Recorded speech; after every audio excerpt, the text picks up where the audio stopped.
मुफ्ती Tariq Masood speeches को subscribe करें।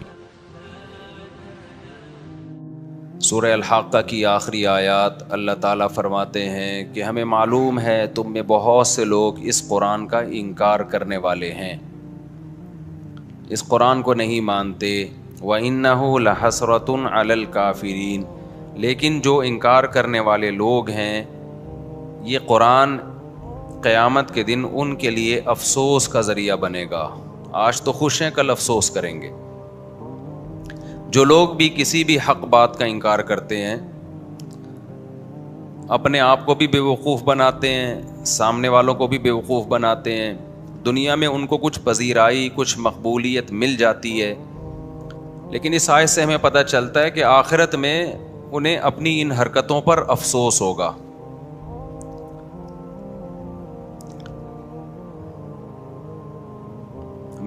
लोग मुझे चीज़ें भेजते रहते हैं ना, जैसे नबी सल्लल्लाहु अलैहि वसल्लम के दौर में तो मुशरिकीन इनकार करते थे कुरान का और ऊट पटांग किस्म के दलाइल देते थे। तो मैं सोचता हूँ कि पैगंबर सल्लल्लाहु अलैहि वसल्लम का कैसा ज़र्फ था। जब लोग बहुत उल्टी उल्टी बातें करते हैं ना, इससे इंसान को बहुत तकलीफ होती है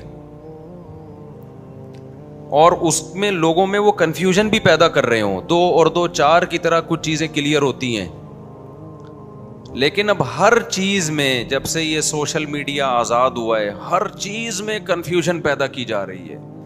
वो तमाम चीज़ें जो 2 और 2 4 की तरह थी ना, उनको भी मशकूक बनाया जा रहा है।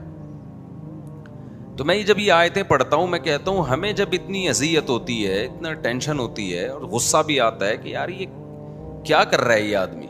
सहाफ़ियों को सुनते हैं, वो कैसा हक़ाइक़ को मस कर रहे होते हैं। मजहबी स्कॉलर्स को सुनते हैं, वो कैसा हकीकत को मस कर रहे होते हैं। कुछ दिन पहले एक साहब आए, उन्होंने कहा कि ये फूंकों वाली सरकार इतनी हिट हो गई, इतने बड़े बड़े ऑफिसर्स उसके पास जा रहे हैं। तो मैंने कहा ये हमारे मुल्क का हाल है कि ये एक थोड़ी ऐसे तो पता नहीं 20 लोग हैं, 20 लोग हैं। ये तो मीडिया में कुछ लोग आ गए, वरना तो जो रूहानियत और आमिलों पे मैं सुबह शाम बोलता रहता हूँ, अगर मैं ना बोलता तो 4-6 लोग जो बच गए हैं वो भी जा रहे होते। 4-6 लोग जो बच गए हैं ना आमिलों के पास जाने से, 4-6 ही हैं, उससे ज्यादा नहीं है, तो वो भी जा रहे होते। तो इंसान को तकलीफ होती है कि यार तुम कोई तो बेस होनी चाहिए किसी बात की। हक़ाइक़ को कैसा मस किया जाता है। तो जब मैं कुरान की आयतें पढ़ता हूं तो कुरान में ना नबी सल्लल्लाहु अलैहि वसल्लम के लिए तसल्लियां बहुत हैं। हम जब शुरू में दर्स तफसीर पढ़ते थे मदरसे में, तो मैं बार बार सोचता था कि यार अल्लाह अपने नबी को इतनी तसल्लियां क्यों दे रहा है। बस एक दफ़ा बता दिया ना कि ये लोग आपकी मुखालफत करते हैं, आप सब्र करें, ये आपकी मुखालफत करते हैं, आप सब्र करें, अल्लाह फैसला कर लेगा, अल्लाह फैसला कर लेगा। ये मजमून बहुत है। तो मैं कहता था अल्लाह मियां ने इतना ज़्यादा क्यों, भाई वो मुखालफत कर रहे हैं तो नबी अपना काम करते रहें। क्या ख्याल है भाई, हमारे नबी तबलीग करते रहें, वो आपको जादूगर कहें, वो आपको शायर कहें, वो आपकी बात का इनकार करें। उन्होंने मोजज़ा मांगा, नबी ने चांद के 2 टुकड़े कर दिए, उन्होंने कहा ये तो जादू है। तो आप सल्लल्लाहु अलैहि वसल्लम दावत में लगे रहें। अल्लाह को तसल्ली देने की ज़रूरत क्या है, बस एक दफ़ा दे दी। लेकिन जब इंसान खुद भुगतता है ना, फिर पता चलता है भाई एक आध दफ़े की तसल्ली काफ़ी नहीं है। हमारे एक उस्ताद हैं, बड़ा काम अल्लाह उनसे दीन का ले रहा है, लेकिन लोग उनके ख़िलाफ़ बहुत हैं। हालांकि मैं उनको ज़ाती तौर पे जानता हूँ, वो बहुत ही मुखलिस हैं। एक दिन हंस के कहने लगे कि मैं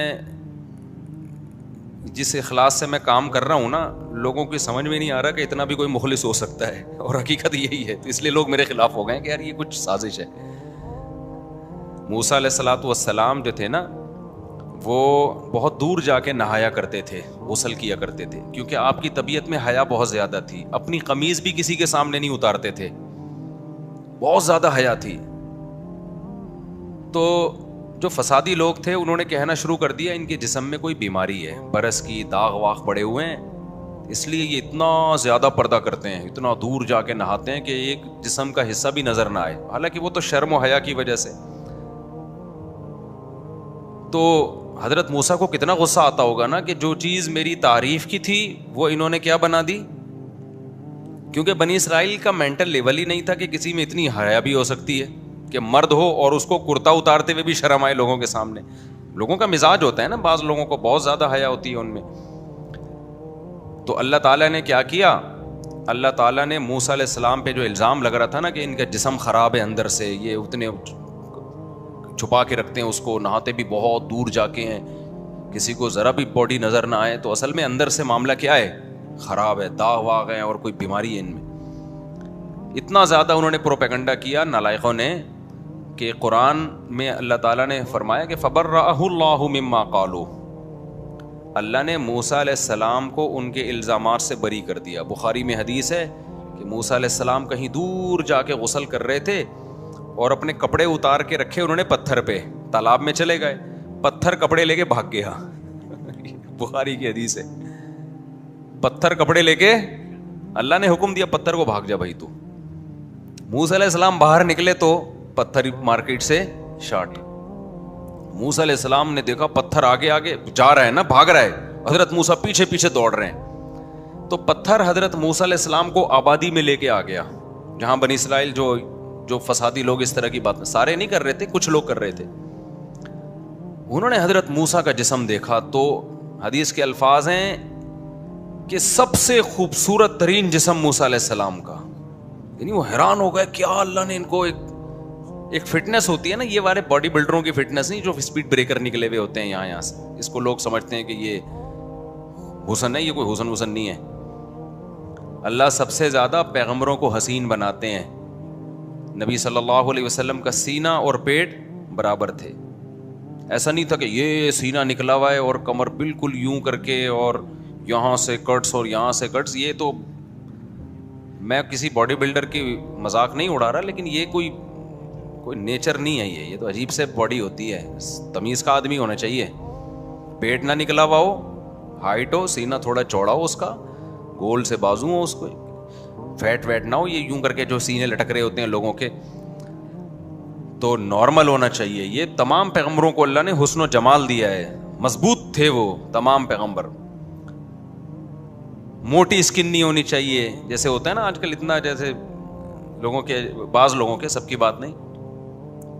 تو موسیٰ علیہ السلام کا جب انہوں نے جسم دیکھا تو انہوں نے کہا کہ اس سے زیادہ خوبصورت تو کوئی ہو نہیں سکتا. تو قرآن میں اللہ نے کہا کہ اللہ نے بری کر دیا موسیٰ کو اس الزام سے. لوگوں نے کہا بھائی یہ حیا ہے ان میں. اب وہ تو پیغمبر تھے, اللہ نے بری کر دیا, لیکن اللہ ہر ایک کو تھوڑی اس طرح الزام سے بری کرتا ہے.